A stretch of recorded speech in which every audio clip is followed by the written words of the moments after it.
L'Algérie, transformer les animaux, c'est la règle de 3 de Adel Abdessemed.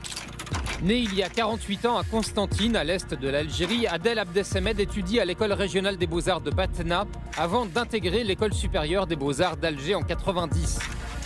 Fêtard, épris de liberté, il prend des risques dans cette Algérie terrorisée par les islamistes. Pendant 3 jours, il est séquestré par des soldats du GIA qui lui ordonnent de les rallier sous peine d'être décapités. En 1994, le directeur de l'école des beaux-arts, Ahmed Assela, et son fils Rabat sont assassinés. Adel Abdessemed a 24 ans, il fuit l'Algérie et s'installe à Lyon.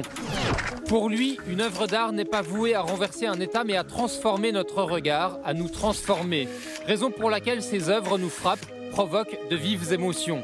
Habibi, un squelette humain de 17 mètres de long. Ou encore ces 4 Christ en fil barbelé inspirés par le célèbre retable d'Issenheim de Matthias Grunewald. Cette œuvre qui représente pour moi la souffrance, comme un cri, et toute mon œuvre c'est un cri dans la solitude. Adel Abdessemed ne peut pas concevoir une exposition sans penser aux animaux. En 2011, Who's Afraid of the Big Bad Wolf et Taxidermia saisissent le spectateur avec ces animaux mélangés, empaillés, brûlés. Pour moi, c'est des êtres d'ailleurs très proches, qui font partie de mon existence. En représentant la violence du monde pour lutter contre elle, il provoque parfois l'incompréhension, voire l'indignation. Comme avec cette vidéo de poulet en flammes, réalisée avec effets spéciaux. Œuvre retirée du musée qu'il exposait à cause de la violence des réactions. Depuis ses débuts, Adel Abdessemed dit clairement « Pour me débarrasser des images qui me hantent et nous hantent collectivement, je les crée ».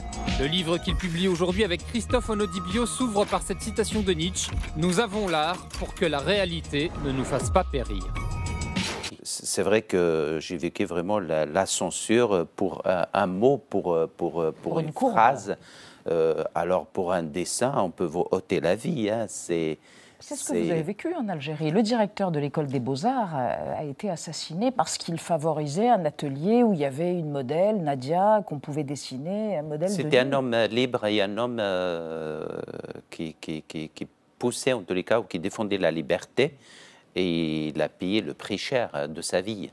On lui a ôté la vie. Il y avait justement un étudiant un peu, on peut dire fanatique, hein, donc intégriste, qui a commencé à se manifester, même menacé, voilà, pour foutre de l'acide sur Nadia, sur son corps. Et donc, Nadia, le modèle. Là, il a avéré immédiatement. Hein. Ouais. Là, ça a été le début justement de la spirale de violence. De la spirale de la violence et de l'intégrisme, en tous les cas, dans mon pays. Oui. Vous-même, vous l'avez éprouvé dans votre chair, cette défiance et cette menace. Vous avez été séquestré pendant 3 jours. Oui, avec des terroristes. Du GIA, c'est ça. Qui réclamaient que tout rentre dans l'ordre, sinon vous étiez menacé d'être décapité, vous et vos camarades. Oui, parce qu'à un moment donné, ils ont commencé d'abord à assassiner des intellectuels. Après, ils ont commencé à décapiter 13 corps de femmes. Moi, je dis que j'ai vécu, c'est vrai, le Daesh avant Daesh, parce que donc ils écrivaient des slogans avec du son pour faire passer des messages politiques, ou bien séquestrer pour donner de l'exemple. Et voilà, donc il y avait plusieurs méthodes d'intimidation et de la peur. L'art survivra, en fait. Il va survivre, il va résister à tout. Au chronomètre. Peut-être oui, parce que le chronomètre, c'est pour un artiste ou pour l'art en soi, c'est comme une horloge, mais qui n'a pas de chiffre. Donc l'art, il va trouver une réponse à cette problématique. Oui, pas sur l'art. Je pense art. Je ne pense pas en parole, je ne pense pas en mots. Donc je pense en objet d'art. Dans une époque où on assiste à une naissance d'un nouveau moralisme, où la pratique de la censure se pratique à travers tout simplement des réseaux sociaux. Dans l'œuvre d'Adel Abdessemed, le lien entre la partie privée, subjective, qui est en fait le véritable laboratoire de ce qui va ensuite sortir de façon publique, et la grande histoire sont intimement liés. D'où cette idée de l'antidote, et surtout, c'est également un message envoyé aux relations entre l'art et la société. L'art pourrait être, bien évidemment, peut-être un antidote à la férocité du monde. À cette férocité du monde, Adel Abdessemed répond par des œuvres multiformes. Shams, qui occupe tout un étage du musée et entoure les visiteurs, met en scène des travailleurs forcés façonnés dans l'argile, évoquant la condition humaine. C'est une fresque dans la grande tradition des fresques héroïques, mais qui là est dévolue à l'anonyme, aux perdants de l'histoire, à tous ceux qui produisent précisément les richesses qu'on voit ici ou là surgir et qui ne sont jamais honorées. Cette idée d'un ode à la condition humaine qui lui-même est sujet à disparition est extrêmement important dans la relation qu'entretient Adel au présent, au futur et à l'histoire du monde. Ce matériau, c'est de l'argile crue, qui est très humide et qui va tout au long de l'exposition sécher, donc l'odeur va peu à peu disparaître et l'image va se craqueler. Quand j'étais petit, on disait qu'on est né d'argile et on retournera en argile. Donc le choix de matériaux, ça venait, je crois, de cette citation comme ça, biblique. On est d'argile, on retourne à l'argile. Qu'il s'agisse du coup de tête de Zidane ou de son interprétation du corps et de la souffrance du Christ de Grunewald, Abdessemed porte une attention toute particulière aux matériaux qu'il utilise comme métaphore de ses œuvres. Comme dans l'œuvre Salam Europa, où l'artiste enroule 17 km de fil de fer barbelé, soit la distance qui sépare les côtes espagnoles et marocaines. L'idée, c'est de trouver le bon matériau qui va incarner la présence tout à fait particulière et spécifique de l'œuvre qui, sans ce matériau, pourrait sembler anonyme. Shams, allégorie des ouvriers esclaves qu'il avait vu au Qatar, immense pièce réalisée en argile. C'est le seul matériau qui peut nous donner de la canicule, de la sueur, de la fatigue. En fait, la terracotta, le choix de matériaux est essentiel chez moi, dans sa substance, dans sa fragilité, dans sa dureté, dans sa plasticité, parce que c'est le contraire, justement, la terracotta du marbre, du bronze, ou quelque chose qui reste un peu pérenne. C'est pour ça qu'il sort de l'isole. C'est pour ça que je disais que c'est une œuvre qui est là, mais aussi pour la disparition, comme ces gens-là qui disparaissent encore et qui sont liés à ce éternel recommencement.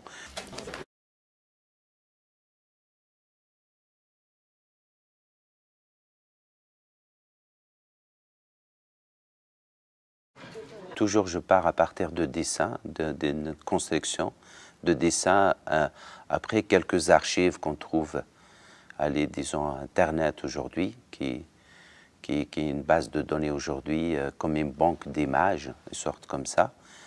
Et donc, de toute façon, il y a un dessin préparatoire très précis. À partir de ce dessin, enfin, toute la série de dessins, je les ai gardés. Et à partir de ça, donc, j'ai créé ces bas-reliefs, mais qui occupent la totalité de l'espace. Hein. Voilà, qui sort, mais jusqu'à la masse, jusqu'à cette masse comme ça de sacs, de détritus, tout ce qui reste, tous ces déchets. Je les considère, je les élimine pas.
Le choix de la terracotta dans cette œuvre, ce qui me passionnait, c'est son processus du commencement avec plus d'eau et après elle se déchaisse. Donc il y a question aussi du temps et on voit de son évolution et on a le sentiment que la mémoire ou l'histoire de l'humanité, c'est cette idée de cette substance qui finit comme ça, comme une poussière, donc une sorte comme le disait l'insexo, le soulèvement de la poussière. Donc une sorte de poussière en vérité. Donc quelque chose que je ne peux pas les ramener, que je ne peux pas les arracher même de la mort. Donc il y a cette idée-là.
C'est une sorte de lucioles en vérité.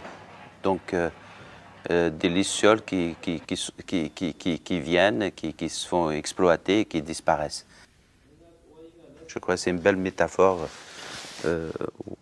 par rapport à cette œuvre qui sort de quelqu'un avant moi qui disait la disparition des lucioles. Donc une sorte qui parle de disparition, exactement.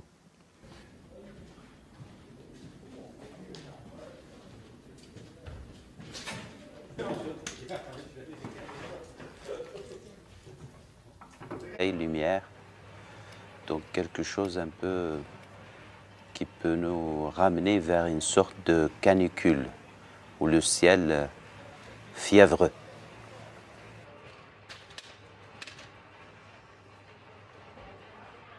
Pour moi, Semche, le montage à Lyon, donc il y a 7 étages. Je l'ai vu comme une sorte d'un étage, si on fait une métaphore comme ça, de monter au lieu de descendre aux enfers, donc une sorte d'enfer, l'enfer du travail, l'enfer de la sueur, de la fatigue. Pour moi, c'est une œuvre qui résume vraiment cette question de la condition humaine.